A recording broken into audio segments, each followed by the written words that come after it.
programa está oficialmente aberto. Hoje, dia 10 de janeiro de 2026. Você está no canal Cuesta Verde, jornalismo de verdade. Você gostaria de ter um bar? Sim, de ser o dono de um boteco? Ou para você que já é do ramo, apenas mudar de endereço? Talvez adquirir mais um estabelecimento gastronômico para o seu império? Bem, o Naldos Bar está à venda. Sim, o meu amigo Naldo quer se aposentar e por isso está vendendo o seu bar. Bar que fica em um ponto privilegiado, na divisa entre Santos e São Vicente, junto aos tambores. Com um detalhe, por se tratar de um estabelecimento tradicional, você estará adquirindo mais do que um bar, estará adquirindo uma história.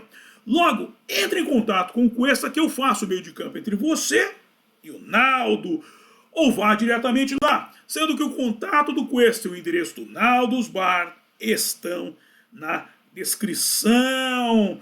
É isso aí, gente. E, sem demora, livro de oração em mãos. Quem não tiver, mãos em posição de prece, muito respeito, que respeito é bom e a divindade gosta. Página 70, oração ao Senhor. Ó Senhor, é o Cantare, fonte de todas as luzes, de todas as forças, de todas as sabedorias, de todos os amores. Dai-nos a luz, dai-nos a força, dai-nos a sabedoria, dai-nos o amor. Ó Senhor, nosso Pai, protegei a terra, planeta do amor. Protegei-nos de todos os males, dai-nos o futuro. Ó Senhor, muito obrigado por nos dar a luz. Agradecemos de coração.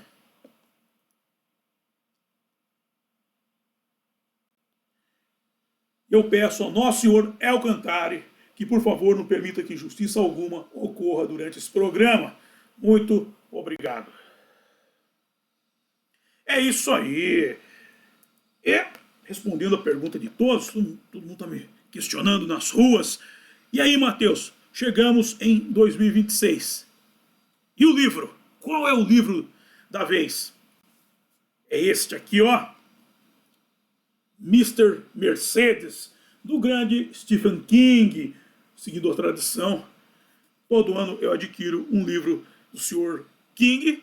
E este ano é Mr. Mercedes, um livro muito bom e com um detalhe. Ele não é um livro de terror. Não é um livro de terror. É um livro policial, sim, uma história policial.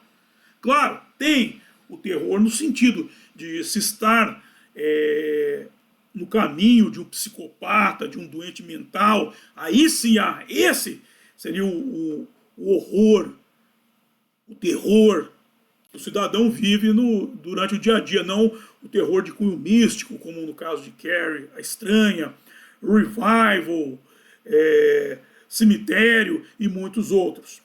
Ok? Mas vamos ao programa de hoje. Para quem assistiu o programa do dia 7, sobre o mestre Ryu Hokawa, no qual eu tratei dos locais assombrados de Tokushima, eu falei da propriedade estigmatizada. O que é uma propriedade estigmatizada? Vamos a essa resposta agora.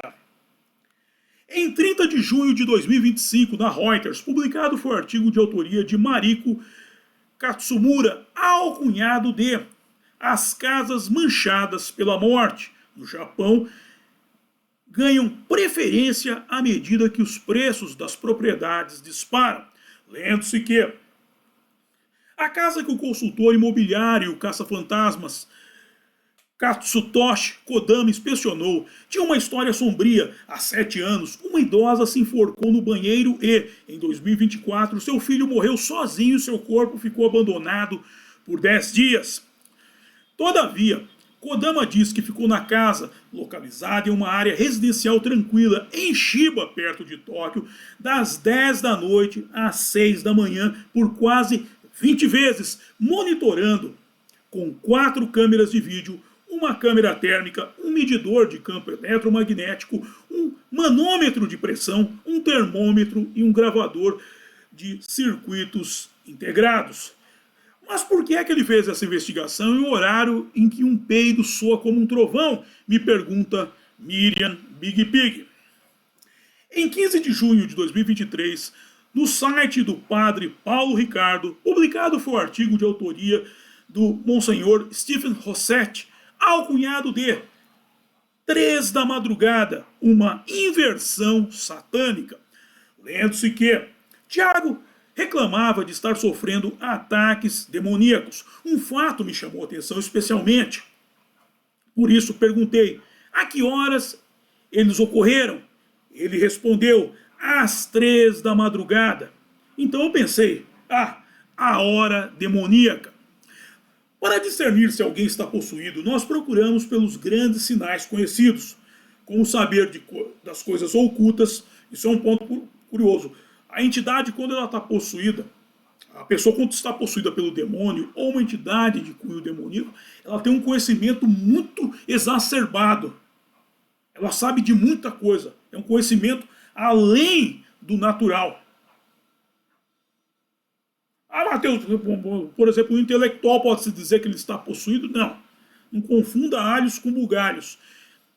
Por exemplo, no livro do Cemitério, do Stephen King, o filho dele, que morreu, ele retorna à vida, ele é enterrado naquele cemitério de animais, onde ele recupera a vida, ele volta com conhecimento além das coisas. Ele sabe de coisas que, por exemplo, uma criança de 5 anos não pode saber. Ok? Para discernir se alguém está possuído, nós procuramos pelos grandes sinais conhecidos como saber das coisas ocultas, força sobre-humana, conhecimento de línguas desconhecidas e aversão ao sagrado. Muitas vezes, porém, esses sinais clássicos só aparecem bem mais tarde. No início, ficamos atentos a sinais mais sutis que normalmente acompanham os possessos, tais como as características dos supostos ataques demoníacos, pois Satanás odeia Jesus. Isso aqui é um ponto curioso. A possessão demoníaca, ela não ocorre com todo mundo. Não é possível. Ela pode ocorrer de forma direta ou indireta, eu falo isso sempre. Direta é quando ela se conecta aos chakras da pessoa. Indireta é quando ela consegue se conectar com outra pessoa que tem uma certa mediunidade e atingir o alvo dela. Ok? Vamos entender isso. Então, não é qualquer pessoa. Por exemplo, em no Exorcista, a Regan McNeil, quando o Capitão Howdy, que é Pazuzu, entra no corpo dela, ou seja, por que entra? Porque, primeiro, ela estabeleceu uma conexão com a entidade através do tabuleiro Ouija. Segundo, ela já tinha os chakras desenvolvidos, então casou. A coisa casou. Por isso que não se recomenda ficar brincando com o tabuleiro Ouija, porque muitas vezes a pessoa tem uma mediunidade e ela não sabe que a tem.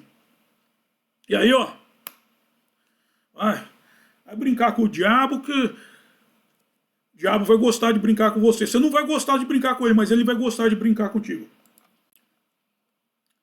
Vamos lá. O maligno zomba de Jesus a todo momento. O maligno zomba de Jesus a todo momento, invertendo sinais e verdades sagradas. Isso aqui é outro sinal. Quando ele fala de sinais mais cedo, a pessoa, pelo fato dela estar conectada com o mal, existe horário para ele se pronunciar, que é às 3 da madrugada. Esse é o horário máximo. Nós vamos chegar a isso depois. Mas antes, ele não deixa de dar sinais. Ele vai dando sinais de que ele está lá. Ele só não se manifesta ainda porque ele não está com a força plena. Ele está com parte da força. Isso eu vou explicar mais para frente quando ele está com a força plena. Mas vamos entender. Durante esse processo em que ele está com parte da força, ele gosta de dizer que ele está lá. É igual o cachorro que urina no poste. Mais ou menos isso. Tanto é que no Exorcista, a Regan McNeil, quando ela é levada para um psiquiatra, o que ela chega para o médico e fala: deixe os seus dedos longe da minha vagina. Até ele pergunta para a mãe dela: ela costuma usar esse palavreado? Não, ela é uma menininha, pô. Então a gente precisa entender sempre isso. Precisamos entender sempre isso. A questão do influxo demoníaco envolve esses sinais. Por exemplo, esses grupos que surgiram recentemente aí que querem zombar do cristianismo, do Cristo. Posso dizer que esse pessoal esteja sob influxo demoníaco? Estão. Você pode ver que você pode olhar a cara dele, você vê que não é gente normal. Não é gente normal. E essas pessoas vão sendo colocadas para quê? Não é para zombar, para destruir o cristianismo, mas é para quê? Para ir tornando o cristianismo, no caso, estou seguindo a vertente cristã, existem outras religiões, mas usando apenas o cristianismo como referência pelo fato de ser a religião principal da humanidade. Eles vão tornando objeto de escárnio. E eu vou dar um exemplo disso. Eu estava esses dias assistindo um programa, eu não vou assistir mais, da History Channel, acho que é o 2, que chama Fé em Jerusalém, que fala de Jerusalém. E eu detectei isso. Eles puseram só pessoas de cunho iluminista. Só pessoas de cunho iluminista para falar. E uma senhora lá veio e chamou Davi de estuprador. Sim, o rei Davi, ungido de Deus, estuprador. Por quê? Ela cita a questão do relacionamento entre Davi e Betsabá. Davi, Betsabá era esposa do general Urias, e Davi mandou Urias para a guerra para ficar com ela. O argumento dessa mulher era um dos argumentos mais cretinos que eu vi, que ela falou, primeiro, que o Davi usou do poder dela, ela jamais diria não para um rei. Primeiro, vamos entender uma coisa. Betsabá tinha tesão por farda, por altos cargos, tanto ela que ela era mulher do general. Ah, Mateus, mas não pode ter amor? Cara, tem amor, mas a construção do amor envolve uma série de nuances. Entre elas, a atração que você tem pelo parceiro. Se você não tem atração pelo seu parceiro, se você não tem nada que você admire no seu parceiro, por que você está com ele? Você está com uma pessoa que você tem uma admiração. Você tem um desejo de estar com aquela pessoa. E no caso, ela tinha atração por homens poderosos. Você era casada com o general Urias e... Aí vem a safadeza dessa mulher safada, dessa sem vergonha. Ela fala, não, mas ela não ia dizer não para o rei. Não, o rei Davi, ele era um servo direto do Deus hebreu. Ela poderia ter invocado o quê? O 10º mandamento. E Davi não tocaria nela. Ou seja, ela pecou também. Ela pecou. Ela cometeu o adultério e Davi violou o 10º mandamento. Ou seja, ela poderia ter invocado, mas ela tinha essa atração. Isso aí fica evidente. Tanto é que Urias é morto e ela casa com Davi. Eles se casam. Eles se casam e mais para frente ela dá a luz a quem? A Salomão, que construiu o templo. Mas por que essa figura que apareceu nesse programa está chamando o rei Davi de estuprador? Porque a ideia deles é tornar aquilo um objeto de escárnio. É chegar, por exemplo, na estrela de Davi e falar, você é símbolo do estupro, símbolo do estuprador. Isso aí vai minando a religião com o tempo. Isso é influxo demoníaco. Essa mulher sabe que ela está possuída indiretamente, não sei. Mas... a forma como ela se referiu ao rei Davi, invocando uma falácia feminista, para chamá-lo de estuprador, pô, vai tomar no cu, meu. Mas vamos lá. Então, ele diz aqui, o maligno zomba de Jesus a todo momento, invertendo sinais e verdades sagradas. Todavia, Jesus morreu na cruz às 3 da tarde. E chamou-a de minha hora. Sim, Jesus chamou, essa é a hora de Cristo. Chamou-a de minha hora. Na inversão satânica, Satanás reivindica às 3 da madrugada como a hora sua. Descobrimos que alguns dos ataques satânicos mais intensos contra os possessos ocorrem nesse horário. E é provável que às 3 ele esteja em sua maior força. Esse é outro ponto. Por quê? Como houve isso, esse horário das 3 da madrugada se tornou um canal energético. Esse canal energético é aquilo que nós chamamos de telesma. Ele vai sendo moldado por anos e anos de utilização desse veículo. Ou seja, ele foi trabalhado pelo mal e se torna um horário. É por isso que eles vão, né, nessas casas, nesses horários para fazerem isso. Ele foi o senhor aqui, Aqui, fugiu aqui. O senhor Kodama, ele foi justamente nesse horário fazer a pesquisa dele, porque é o horário onde a coisa se manifesta com maior intensidade.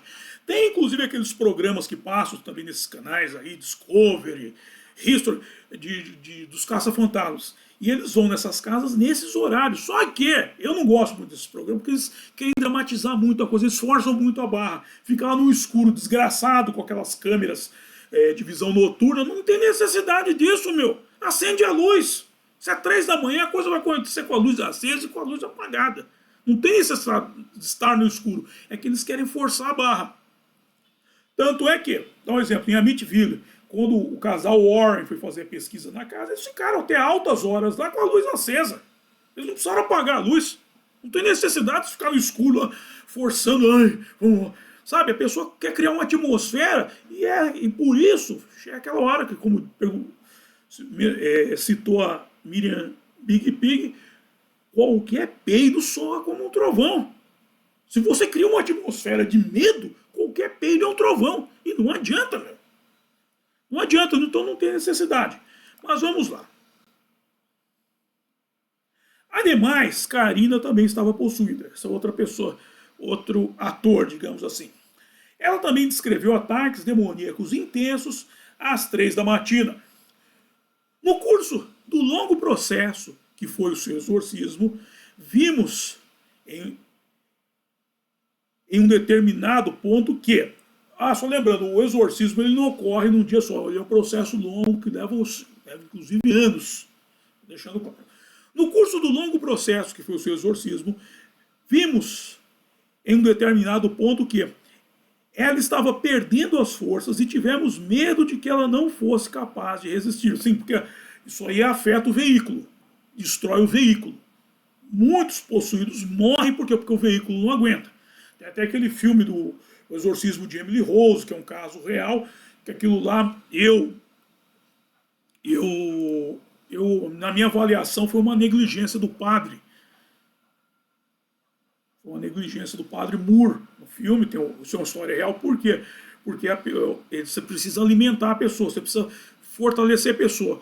No Exorcista, do William Peter Blatty, no livro, a Reagan McNeil, ela coloca um sonda nasal nela para alimentá-la com soro, e eles vão cuidando do corpo, por quê? Porque o corpo é atingido. Inclusive, o coração dela começa a ser muito massacrado. Então, o corpo sofre muito com a possessão demoníaca. E a ideia disso daí é destruir quem está em volta, tanto a família, não é só destruir a pessoa, é o ataque indireto. Às vezes o ataque não é a pessoa, mas ao entorno, a mãe, ao pai, aos irmãos, ao condutor do exorcismo, ao médico da pessoa. Isso é uma coisa muito séria, isso. Então vamos lá.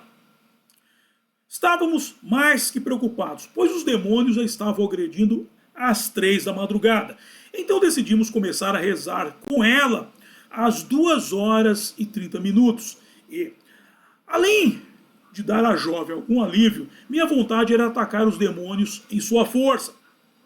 Antes, eles tinham o controle sobre a noite. Agora, com essas sessões noturnas, nós vamos na ofensiva. Por algumas semanas, nossa equipe passou a reunir-se às 2h30. E Karina disse, isso afastou um pouco os demônios e deu-me algumas noites tranquilas após as 3. Nesse estágio de sua libertação, dormir um pouco era fundamental. Ou seja, eles usaram a arte da guerra. Vamos tirar o demônio do terreno dele, que é às 3 da madrugada. Começaram a rezar mais cedo. Ou seja, criaram uma frequência que quando dava às 3, o demônio não conseguia entrar, não conseguia atuar. Vamos lá. Por fim, os demônios perceberam que nós não pararíamos de rezar às 2h30. Então eles começaram a atacá-la à 1 da madrugada. E surpreendeu-me que eles tivessem demorado tanto para se ajustar. Acredito que eles tenham ficado bastante surpresos com o fato de nós acordarmos no meio da noite para ajudar essa jovem. provavelmente imaginaram que no final nós desistiríamos, mas nós não desistimos. Em seu mundo narcisista, os demônios não conseguem compreender a ideia de caridade e autodoação. E como eles começassem a atacá-la à 1 da matina, nós começamos a nos reunir às 0h30. E a equipe ficou feliz de rezar mais cedo. Ou seja, o pessoal não precisava mais dormir e acordar para ir lá rezar. Ou seja, já ficava acordado direto. E assim eles foram deslocando esses demônios, essas entidades do campo de atuação deles e fechando, selando o horário das 3 da matina, ou seja, o demônio caiu, os demônios caíram numa armadilha. E Padre Rossetti de primeira, hein? Usou, queimou a mufa. Como diria Walter Franco, quem tem tutano tem, quem não tem tutano não tem. Essa aí foi a jogada, ou seja, ele falou, vamos começar a rezar mais cedo, vamos puxar o demônio para o nosso lado. Nós não vamos jogar, isso que é a chamada guerra assimétrica, nós não vamos jogar com as armas deles. Eles que vão ter que jogar nesse duelo, eles vão ter que duelar com as nossas armas. Ou seja, eles tiveram que chegar fora do horário deles, sem tanta força, e já pegar um terreno pronto. E com isso o que aconteceu? A Karina começou a dormir, relaxar, fortalecer o corpo, ou seja, se fortalecer. O demônio, essas entidades demoníacas perderam o controle do corpo dela, que eles tinham. O veículo, eles não conseguiam mais conduzir o veículo. Ela começou a se tornar, retomou a condução do veículo.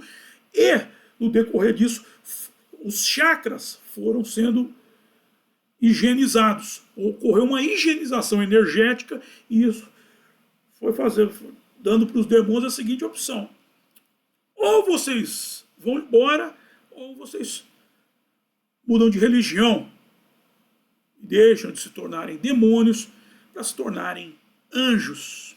E por aqui eu encerro o texto de hoje, gente. É isso aí, gente. Então vamos para a hora de passar o chapéu, que é a hora que eu mais gosto, é a hora que vocês mais gostam também, que é a hora em que eu ganho uma graninha. Na descrição do programa eu estou disponibilizando os métodos de arrecadação de fundo por via direta e por via indireta. Por via indireta, os meus livros, aqui ó. A Máquina da Verdade, ó, nesse livro, Menino Veste Azul e Menina Veste Rosa. Pode dar pra molecada, que a molecada vai gostar. Tem o meu outro livro, o romance A Saga de Kid Winchester. E, para quem se interessa por essa coisa de exorcismo, há o link do curso Fundamentos do Exorcismo. Ok? Esse curso, inclusive, eu comento muito a Mickville. Bem, na sequência é a arrecadação de fundos por via direta. Ao apoia-se do meu blog, o Mochileiro Místico, para você fazer sua doação. O Pix. Gente, muito obrigado pelas doações aí na virada do ano. Valeu. Em breve eu vou comprar a Nikon P1000. E aí nós vamos deixar essa câmera voltada para a Lua. Vamos desvendar o mistério da Lua. Ok?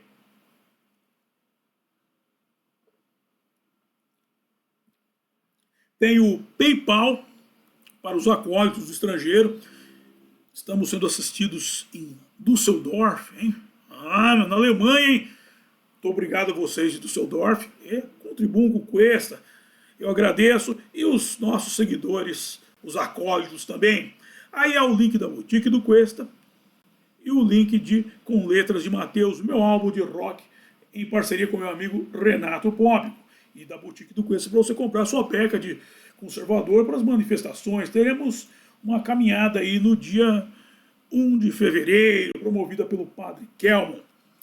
Aí, ao contato do Cuesta, para você mandar suas dúvidas, sugestões de pauta e coisa e tal, o link do grupo do Cuesta no X, o Pravda Conservador, e o link do grupo do Cuesta no WhatsApp. E por fim, Naldos Bar, o ponto de encontro dos acólitos.